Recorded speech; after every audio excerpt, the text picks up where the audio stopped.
Dear student, under MHRD UGC E-Pathshala program, we are dealing a paper on population structure and characteristics. Under this paper, today I am going to teach a module on gender differentials in access to resources. The following learning objectives will be dealt in the subsequent slides. The first one is this module will discuss a detailed insights of gender differentials in access to resources. The first section introduces the meaning of sex, gender, along with social and economic roles of gender and its importance in studying gender differentials in access to economic resources.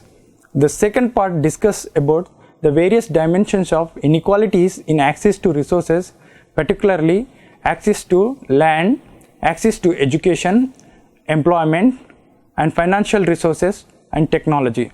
The third will be finalize the third. We will summarize the importance of access to resources for women. We know that women are half of the world's population, but unfortunately, women do not access half of the share of wealth, well-being, and opportunity. If we deny the access to resources to women, and we are failing to create half of the human capital, which is important for any economy which is dreaming to be a developed country.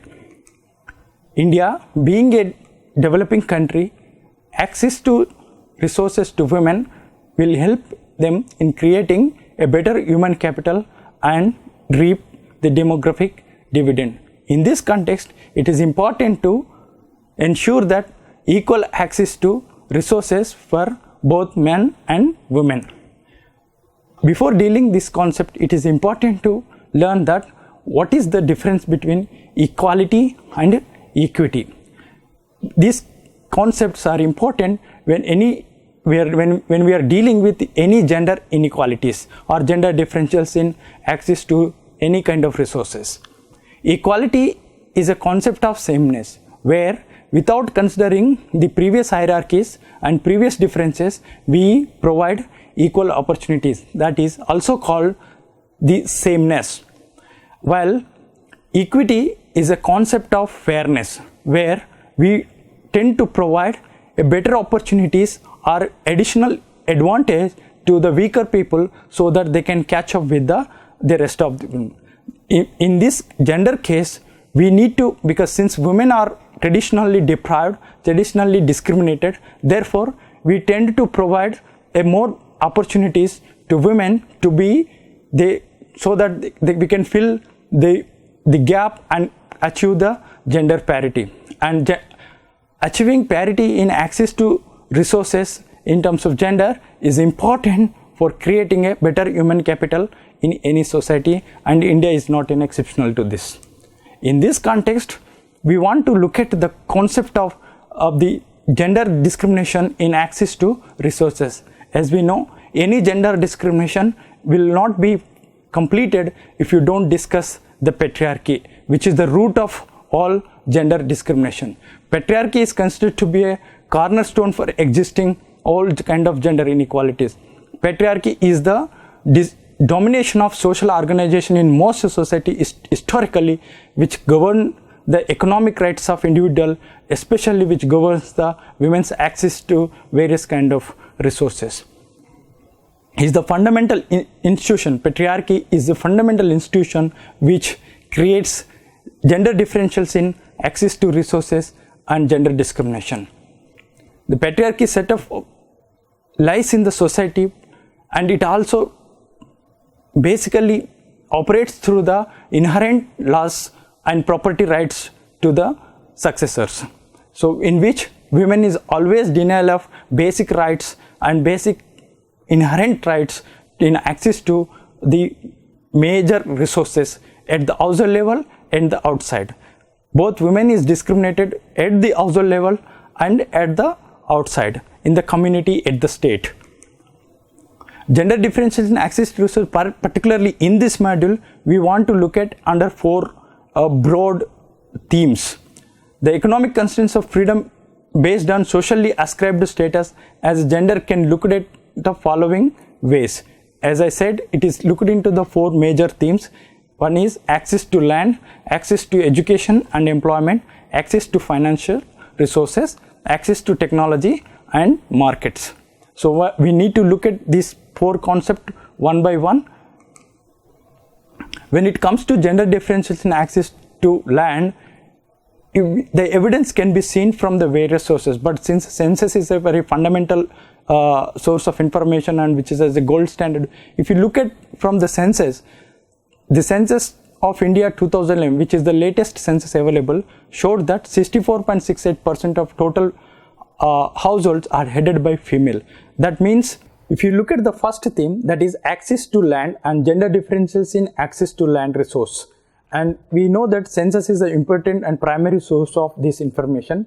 If you look at the census, according to the gender and land rights database released by the Food and Agriculture Organization, only 12.8% of females are agricultural landholders. That means we have a huge disparity in terms of access to land between male and female. Access to land to women with the rights-based approach was first recognized in 6th five-year plan in India. But still, if you look at the 2011 census, only 12.8% of females are the landowners. Access to land to women is critical because access to land for women ensures them certain basic income, and we know that if women has some income in their hands, they better manage the household and it better ensures not only their welfare but also family welfare, particularly the children. Securing women's right to land and property matters because of the various aspects. First, it empowers a woman to challenge and overcome gender inequalities. It increases the women's agricultural productivity and contributes to nation's economic development. It contributes to household welfare through better nutrition and better food security. Women's rights to land and property are universal human rights. It empowers women with the household as well as the community. It empowers women both within the household and in the community. It gives women access to financial resources and including microfinance and microcredit. It contributes to reducing domestic violence. It contributes to social and economic recovery and sustainable development. Next one is access to education and employment. Access to education and employment is also fundamental because without education and employment, there will be a poor quality of human capital in any country. And since women are the half of the population, and if you denied education, access to education and employment then your half of the human capital is unskilled and low quality, and which ultimately hinders the economy. According to NFHS 4 results, 64% of women are literate, while 85.7% men are literate. So there is a huge gap between men and women in terms of literacy is concerned. The historical assignment of household activities and child rearing job to women renders a primary importance of education in the household to generate adequate human capital for the society and the economy. Educated women better manages the household, and employment to women ensure the basic access to the income, basic income access to women, which helps in better management of household. But unfortunately, in the world and in particularly in India, most of the women are engaged in unpaid work, and there is a huge gap in terms of as well as the wages is concerned between the men and women. Particularly, if you look at this particular chart, you see, though all the countries, the unpaid work, women are engaged in unpaid work, but when it comes to India, India stands among the one of the top countries where women is working without payment or without wages. So this has a huge implications for the not only women's welfare but also the family and the children. When it comes to gender gap in wages in India, even not only now but across the years, if you look at that, almost there is a 44.8% gap in the wages between the male and female, which although reduced to 24.81% in 2018, but still this gap, 24.81% gap in in terms of wages between male and female, is one of the highest in the world.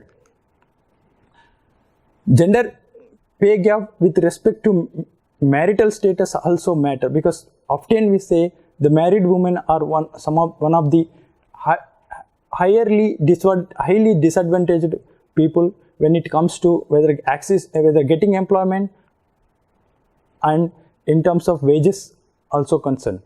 Then if you look at this particular chart, never married women have 26.53% of gap in terms of the wages is concerned, while in terms of divorced, the gap between male and female in terms of the wage is 28.53%, while this is 35% among the married women. It clearly tells that the married women are at the greater disadvantage when it comes to wages.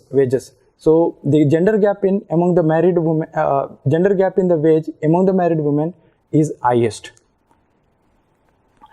When it comes to access to education and employment, poverty, geographical association, minority status, disability, early marriage and pregnancy, gender-based violence and traditional attitudes are among the major reasons for unequal access to education and employment to women in India.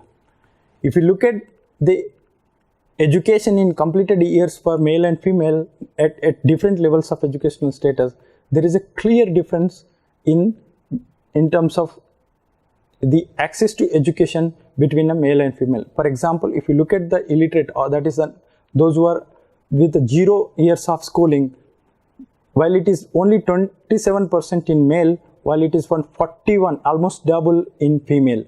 Then if you look at the secondary schooling or higher secondary schooling, the similar gap is evident.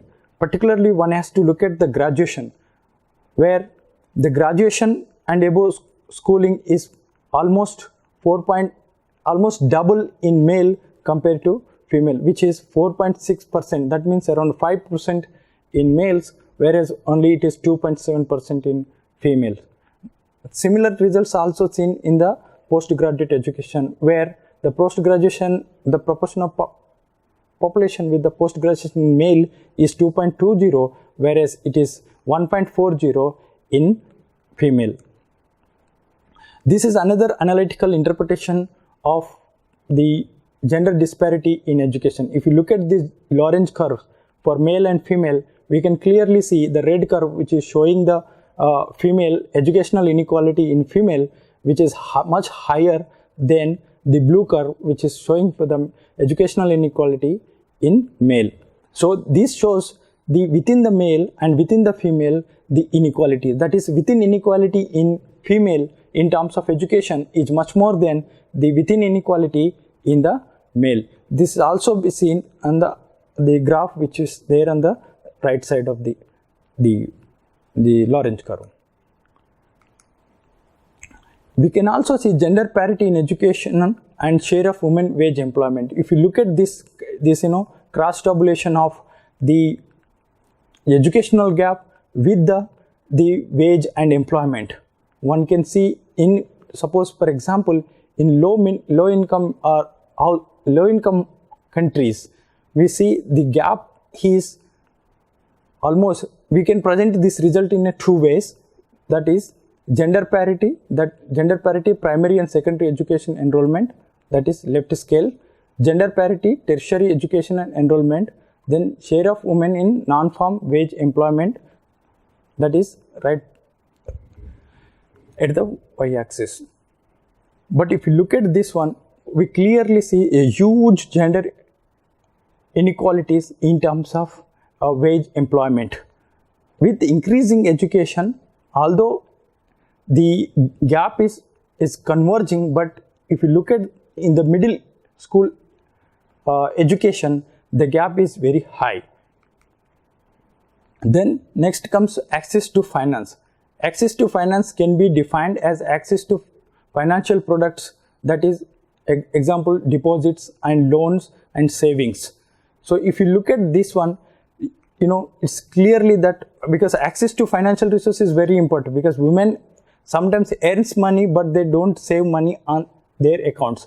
Most of them do not have bank accounts. So when they don't have an access to financial resources, that means they don't have an option to spend according to them, or particularly when they want to spend on their children for the nutrition or health or educational care, they cannot do that. So access to financial resources, access to save bank accounts and to save the money is very important. Across the world, 47% of women only holds the bank accounts, while 55% men hold the bank accounts.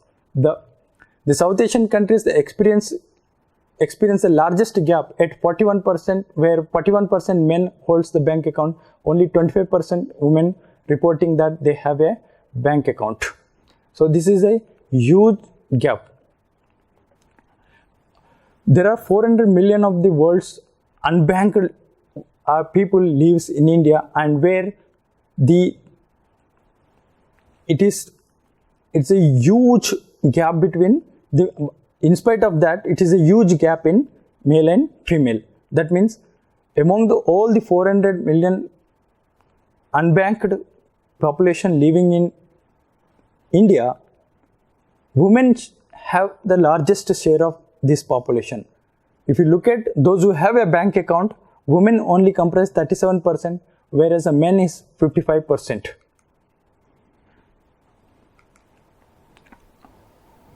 Then if you look at the reasons why women has not having access to the bank account, then it clearly says that the not having money is the one of the largest reason, both cited as an only reason and cited as the multiple reasons.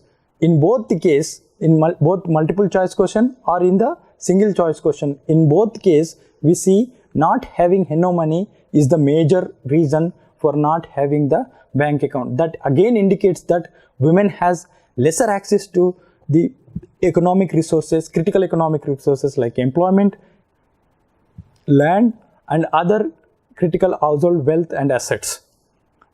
The second reason is they do not need an account. This also shows the lack of empowerment, lack of awareness about the importance of having access to the financial resources. Then another one is family members already has an account. This also says that women as heavily dependent on husband or other family members. That again shows that women's lacks autonomy within the household, and also it also indicates that women has lesser agency within the household.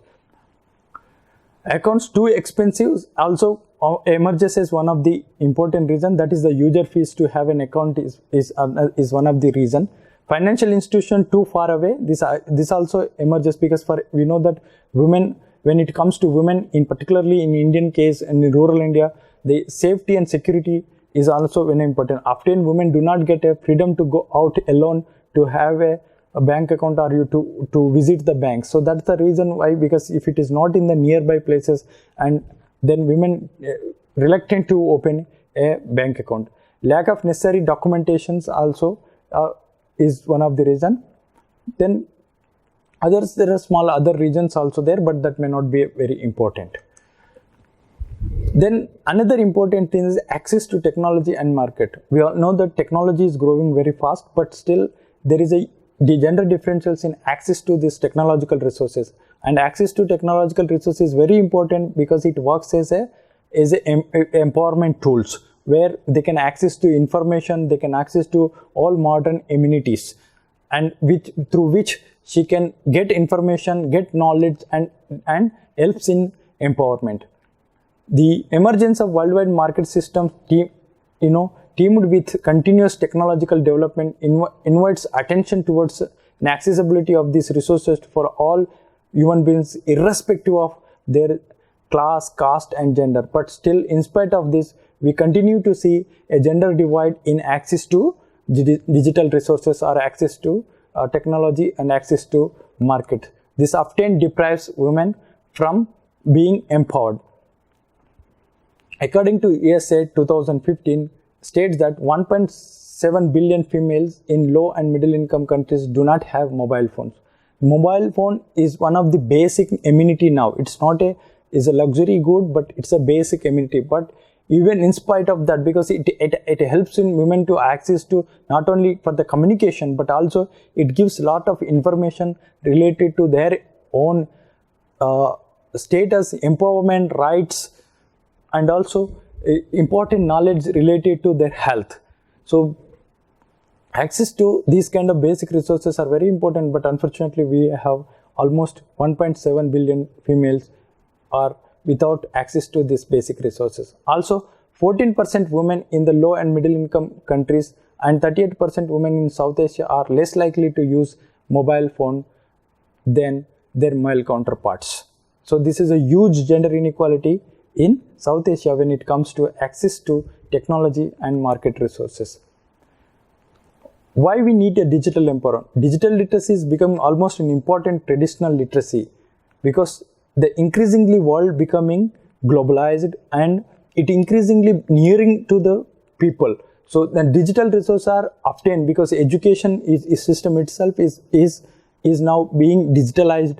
So access to these kind of digital resources women empowers, educates and empowers the women. Over 90% of jobs worldwide have a digital component according to ITU. So if women lacks access to these digital resources, that means we are also denying jobs to them in these sectors. It will help ensure girls to thrive in economies where the routine work has been automated and digital creative skills are prized. Suppose, for example, if you look at this worldwide gender gap in access to mobile phone in different regions of the world, India ranks at very high. If you look at India, India's rank is almost in the one of the top countries where these female do not have access to mobile phones. Then important thing is then what stops women from not access to the gender resources? What stops them not using the technology, not or owning the technology? Often we can say the lack of role models, like for example, both in the science and technology and engineering, women are not encouraged to take the jobs because it comes from the traditional social cultural setup which there within the society, which is inbuilt in the patriarchal societies, that lacks the encouragement to take up these particular jobs. Then cost is a bigger barrier. When it comes to productivity and the perceived wrong notion of women are less productive in this kind of jobs is another reason why women are not encouraged to take up these jobs, since women are often in a patrilineal societies, women are often migrate after marriage. Then educating women, investing more on women were often treated as a draining of parental resources. So for example, if you look at a Tamil proverb where it says that the rearing a daughter is like a watering a neighbor garden. That means producing the girl children or rearing a girl children, educating a girl children is nothing but a watering a neighbor's garden. That means you are making others wealthy rather than your own. So that's the reason why in many patriarchal society, the women's access to the technological resources or technological education is been discouraged. Another important is existing gender stereotypes and traditions. As we already discussed in other 2 points, I have inbuilt at this particular point. Then now come to the family and community perceived notion of concerns and safety. We can often, these technological jobs in a globalized world, not only women are starting working at the daytime, but also in the nighttime. But in a patriarchal societies, it is often perceived that for women going out in the nights or moving alone is not safe. This kind of patriarchal or traditional notions or the stereotypes prevents women to access to technological resources. Then if you look at overall, particularly in context of India, why women are discriminated in Indian society and why women are discriminated in terms of access to resources. This major reason is the patriarchal economic structure. The way economy itself is structured in Indian society. That's the basic gender division of labor, where women has to look after household chores and men has to look after outside chores, and perceived utility of boys over girls. That is the major fundamental reason why women are discouraged from taking up economic jobs, and higher wage jobs are important activities which ensures women's agency in terms of it is education or employment or financial access to financial resources or bank accounts or anything. Then another is importantly perceived cultural norms, religious and caste-based institutional norms, where, as I already said, women as in a patrilineal society or patrilocal societies, women has to go to the husband's place after marriage, which makes parents insecure about their future, their living arrangements, who will take care of them, their old age support. All these things makes women denial of the rights on parental properties, because if the parents are not taken care by the female sex, then that means they says that anyway they are going to female are going to migrate from their natal family to the in-law family, so there is no use of transferring property on their names. Instead of that, it is important to be transfer property to the son, so that the older parents is going to stay with it. These kind of gender stereotype traditions and perceived norms as encouraging the gender discrimination in access to resources in women. But gender inequality is that in access to gender resources and existing inequality in actually disempowering the women, and disempowering women leads to the lower human capital, which again affects a country's economy. Therefore, access to providing equity in access to gender resources, access to resources to both genders are very important in creating better human capital. So with this, I am ending this particular module, but you need to look at further references. For example, there are 4 references we have given, but it is important to look at the McKenzie report, which gives a empirical scenario of existing gender disparities in access to resources. Thank you.